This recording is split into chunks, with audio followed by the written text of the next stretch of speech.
There are many issues in this committee's jurisdiction that are top of mind for the American people, like the constitutional crisis that we face when the Vice President suggests that we don't need to listen to the judicial branch, or when the administration takes repeated actions to undermine the Article I powers of Congress.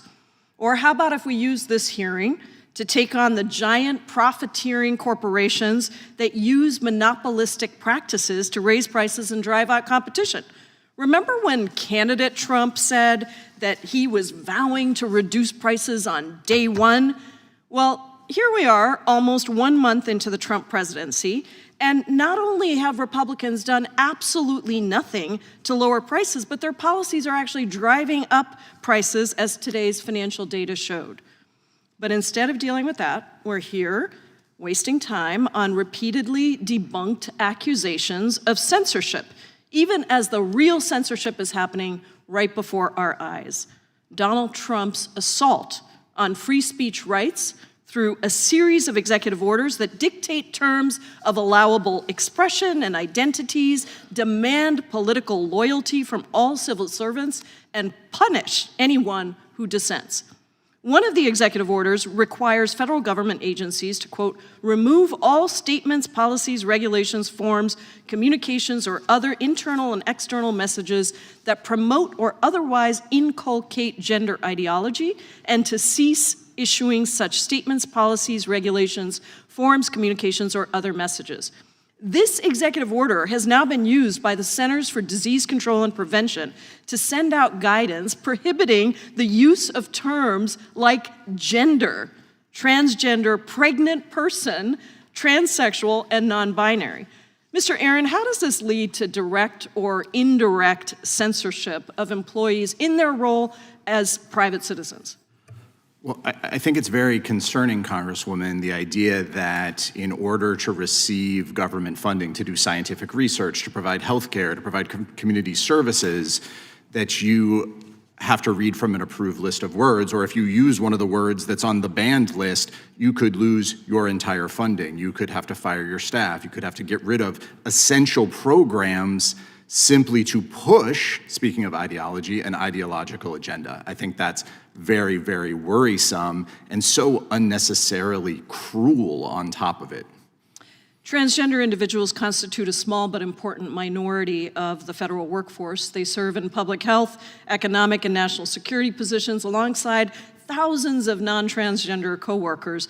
What impact, Mr. Aaron, does censorship of transgender employees have on the broader federal workforce and its ability to serve the American people? Well, it forces government employees to essentially go into hiding, to have to hide who they are and what their identity is, to feel that they're being watched by their colleagues, to essentially ask their colleagues to erase their existence, whether that's from government websites or from the ability to simply meet with other people in the government who may share their identity. I think it's a massive overreach that's really an attack on all of us. It's an attack on all of us. Another executive order directs the termination of all diversity, equity, and inclusion programs in the federal government.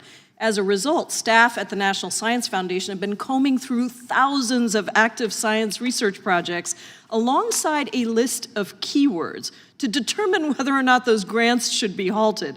These keywords include words and phrases like activism, equal opportunity, institutional, underrepresented, and get this one, women.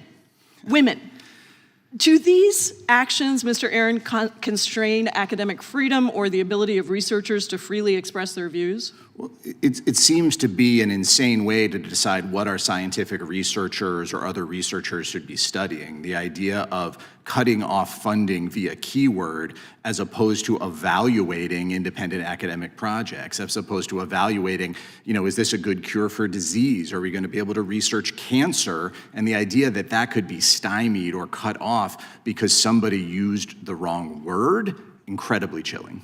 The NSF funds about 25% of basic academic research in the United States, including critical research on medical devices, quantum physics, and artificial intelligence. What effect does mass censorship of NSF-funded research have on our ability as a country to advance scientific and technological development?